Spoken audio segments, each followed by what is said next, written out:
We got our best indication yet that Caitlin Clark is on her way back toward a return for the Indiana Fever. Stephanie White did talk about Caitlin Clark, and I thought the comments were fairly telling.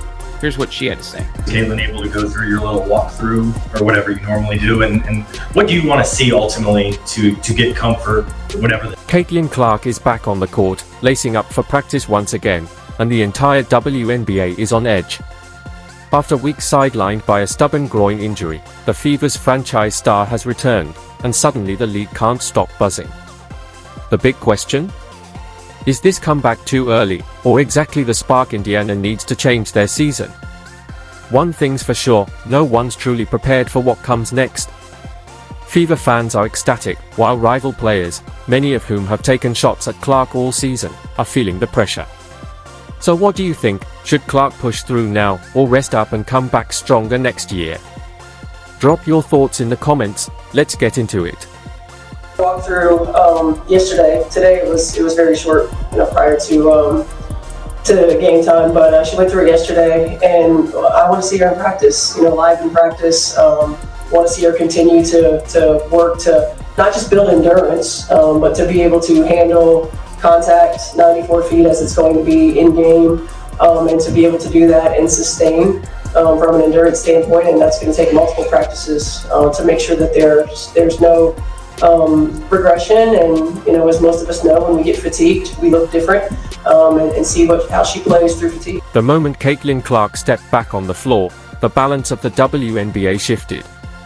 The league might sell itself as parity-driven, but everyone knows who fuels the engine. Ticket sales, TV ratings, viral moments, Clark's fingerprints are everywhere.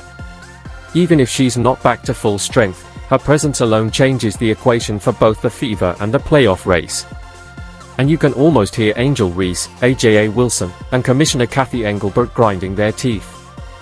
Clark's return disrupts the fragile storyline they've been trying to script since the day she entered the league. Caitlin Clark, this video captured by Chloe Peterson at Shootaround. You can see Caitlin doing some work right there, just, warm-up work, back and forth on the court, but nonetheless on a basketball court. It's been a long time since we've seen Caitlin Clark on a basketball court, certainly a long time since we've seen Caitlin Clark. When Clark first went down, the reaction across the WNBA was unanimous. Indiana was cooked. This wasn't just a couple of games on the shelf. She missed nearly 2 months, the kind of absence that can sink an entire season. And the Fever were already bleeding bodies. Sophie Cunningham? Done. Chloe BBY? Out. Sydney Colson and Ori McDonald? Shut down. What remained looked less like a playoff squad and more like a patchwork scrimmage unit. Without Clark's gravity-dragging defenders and her limitless range stretching the floor, Indiana's offense devolved into YMCA ball. That's not a shot, it's reality. The rhythm disappeared, and the results told the story. Look at the Fever injury list. It's just wild to see. It's like the Star Wars scroll at the end of one of those movies. It's just a endless list of players who have been out, back out of the lineup again, and really just a lineup that you could build if you were the Indiana Fever. You could roll out there if you were experimenting, depending on the situation and the nature of. Fast forward to this week, and the panic meters are shattered. Practice clips hit the internet, Clark in uniform, dropping jumpers, jogging, dishing passes, and the reaction was instant chaos. She's not cleared for full contact yet, but just seeing her move was enough to send Fever fans into a frenzy. Comment sections lit up with predictions, memes, and heated debates over her return date. And while the fan base was celebrating, league execs were glued to their screens, chewing their nails. Because they know what everyone else does, without Clark, the WNBA fights for attention. With her, the entire landscape changes. A little bit more footage here, and you see Caitlin involved on the floor yet again, even handling the ball, working with her teammates. I mean, that's an important sign there, to see her working with. Now comes the real dilemma: should Clark even return this season? The cautious camp says no, Her long-term health outweighs any short-term playoff chase. Groin injuries linger, and one setback could be disastrous. But the other side is louder. Fever fans, TV partners, and yes, the WNBA's own marketing machine are begging for her comeback. They're not thinking about 2026, they're thinking about sold-out arenas, rating spikes, and playoff storylines right now. And let's be honest, Commissioner Kathy Engelbert isn't losing sleep over Clark's long-term future. She just wants her golden ticket back on the court to save the league's bottom line. When you're asking about Caitlin a lot, you bring up other rookies as well. No league's ever about one player. That player could get hurt or whatever. So I think it's just to give recognition that in sports, people watch for compelling content and rivalries. And you can't do that alone as one. But this debate isn't just about Clark's health. It's about the shockwaves her return would send through the league. Picture her suiting up against the Sparks in a must-win game. Overnight, Indiana's playoff chances spike while Los Angeles and Golden State are left scrambling to survive. A healthy Clark doesn't just elevate the Fever, she reshapes the entire playoff race. And that's exactly why her so-called rivals are nervous. Angel Reese has built her brand around being the rival. AJA Wilson hasn't hidden her envy. But all the cheap shots and side-eye vanish the moment Clark steps back in and takes over again. Like we may actually have some legitimate movement in the direction of Caitlin Clark coming back, and I will sort of look at the schedule with you guys and try to determine what game I think she might actually show back up in. From Indiana's perspective, Clark's absence has been a harsh reality check. Aaliyah Boston hasn't looked the same without her feeding crisp entry passes and pulling defenders away from the paint. Kelsey Mitchell has been grinding herself to exhaustion, pouring in 20+ a night just to keep games respectable, efforts that still feel wasted without Clark setting the rhythm. Fans have been clinging to Mitchell's scoring outbursts like lifelines, but it all screams desperation basketball. And everyone knows there's only one player who can erase that desperation, Caitlin Clark. It's the Sparks, and this is a big game because the Sparks are right there with us on the in the playoff race, and they hold tiebreakers. By the way, so do the Valkyrie. All right, we do have one win. I believe it's one win over the Mercury, and then we've got a Sky team that we should beat, a Mystics team that we should beat, but you can't. I mean, who knows? I think they beat us in the last game. And then we close out the regular season with the Lynx. We're not making the playoffs without Caitlin Clark. There. Yeah, I said it. We're not making the playoffs without Caitlin Clark. I don't. And here's where it gets juicier. Clark's return doesn't just reignite Indiana's offense, it puts every critic on blast. Coaches like Cheryl Reeve, who's made a pastime out of dismissing her, suddenly have to game plan for her again. Players who took their shots while she was sidelined now risk looking foolish when she steps back in and buries them with a 30-footer from the logo. With Clark on the floor, the Fever aren't just competitive, they are dangerous. And that danger is exactly why the entire league is panicking. All right, and it's these two games that are the big pivot games. Sparks, Valkyries. That game right there, that Friday night game, I have a feeling that she might actually return for that. And let's not forget the referees. These are the same officials who've let Clark get hacked, shoved, even poked in the eye with barely a whistle. You think they're eager for her return? Not a chance. Every game with Clark back will be broadcast under a microscope, with fans ready to freeze frame and dissect every missed call in real time. The league knows it. The refs know it. And the fans know it. Clark's protection isn't just about preserving her career, it's about preserving the credibility of the league itself, but the most fascinating part of this saga is Clark's mindset. She's not wired to sit and watch. This is the same player who dragged Iowa through March Madness slugfests, the same competitor who comes alive when the pressure is suffocating. Right now, she's restless, watching her teammates cough up leads while she's stuck on the sideline. If she feels ready, she'll push to play. The real question is whether the Fever's medical staff or Engelbert's league office tries to slow her down for their own interests. Because make no mistake, The WNBA wants Clark back, but only on their terms. And Clark? She's never been the type to play by anyone else's rules. Not necessarily probably team practices, but being able to put together, threes, fours, and different things that we can go against and match up with. Great follow-up question by Tony East there, because that's been a question that people have wondered, is there even enough practice time? And a nice distinction drawn by Stephanie White there, which is important, which means she needs to see Caitlin Clark in practice, but it doesn't have to necessarily be official team practice, meaning they will be able to replicate what a practice. When you zoom out, the whole thing is chaotic, borderline hilarious, if we're being honest.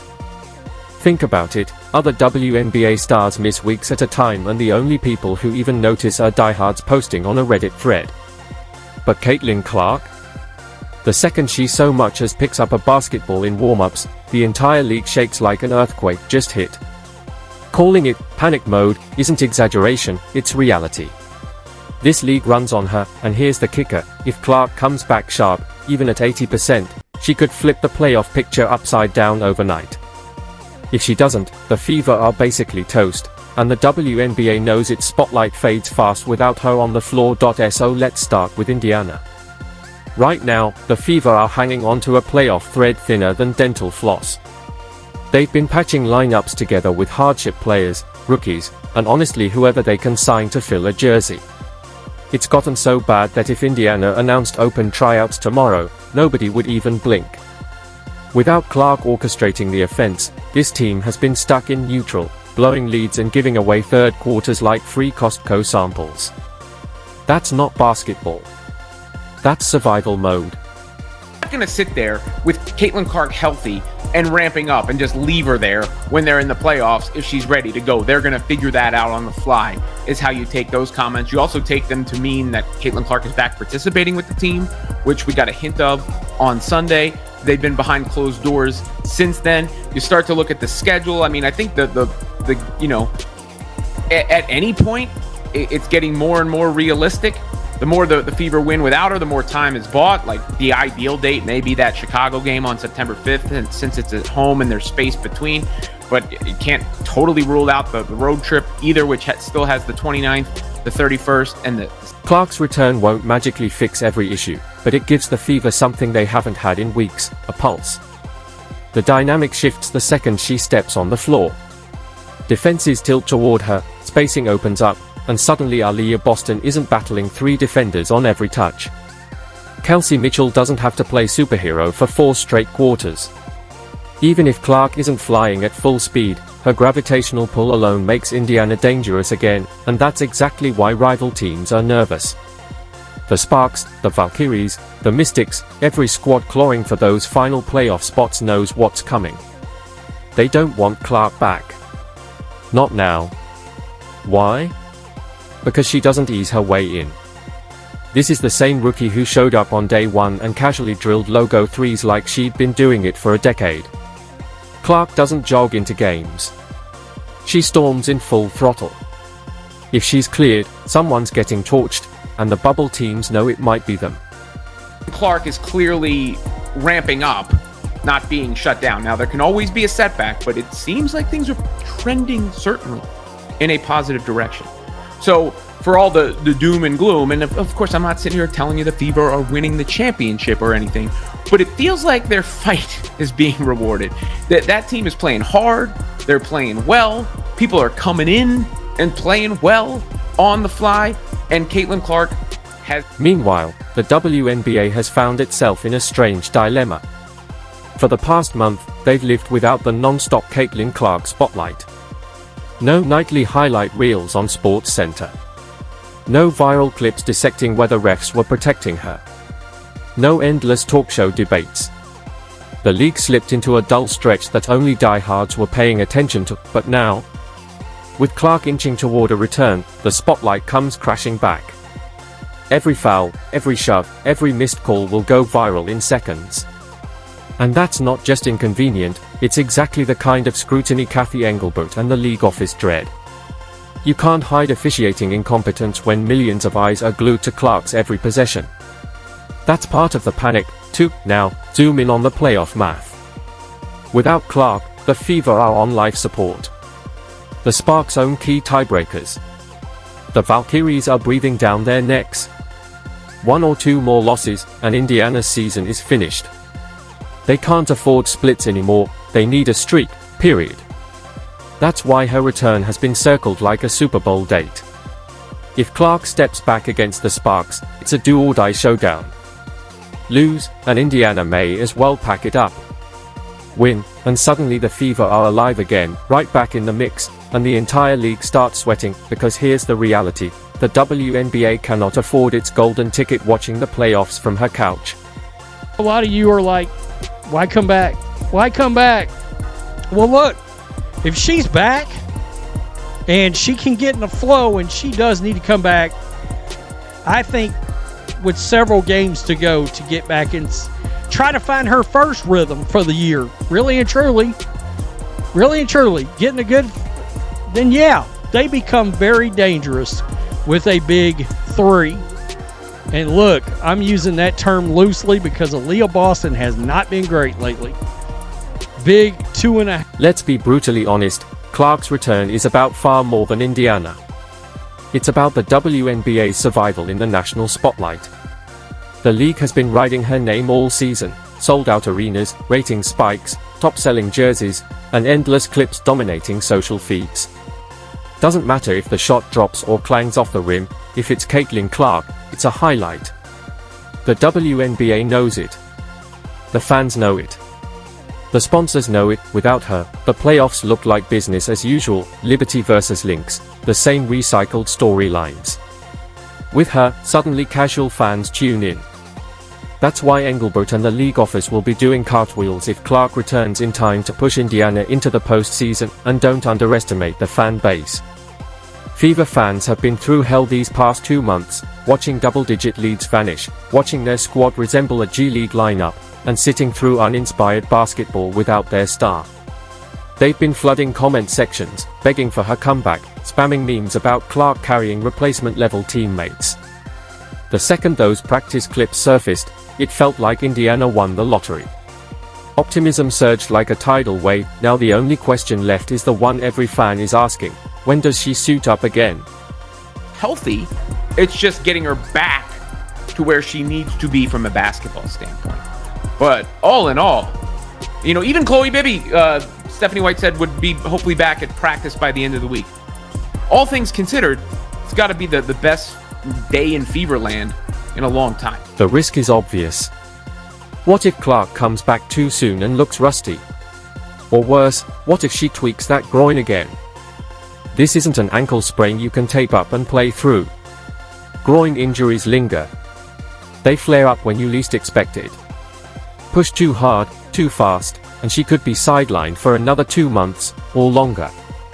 That's the brutal gamble Indiana's medical staff is weighing right now. And here's the truth: the Fever aren't winning a title this year. At best, they're sneaking into the playoffs as a lower seed. So is it worth risking Clark's long-term career for that? That's the quiet debate happening behind the scenes, but here's the piece they can't control: Caitlin Clark herself. She's not wired to sit still. This is the same player who dragged Iowa through March Madness wars and carried an entire program to national relevance. She doesn't run from competition, she runs toward it. She thrives when the stakes are suffocating. That's why the "shut it down" crowd probably doesn't stand a chance. If Clark feels she can help, she's going to push to play. And that's exactly what makes her magnetic. Fans don't tune in to watch her coast. They tune in because she refuses to shy away from the fire. Now imagine the scene: Clark returns against the Sparks, drops 20, and buries a clutch 3 in crunch time. The internet detonates. Sports Center leads with it. Playoff odds flip overnight. And suddenly the WNBA has its dream storyline. That right there is the nightmare for her critics, the jealous players who've been subtweeting and talking trash. Angel Reese, AJA Wilson, the rest, they'd be shoved right back into Clark's shadow. They know it. The league knows it. And deep down, that's why everyone's in panic mode. So as Clark inches closer to a return, the WNBA will pretend it's ready. But behind closed doors, they are panicking harder than ever. Now it's your turn. Should Clark come back this season, or shut it down and fully recover for next year? Drop your thoughts in the comments below, and don't forget to like, subscribe, and turn on notifications so you don't miss a moment.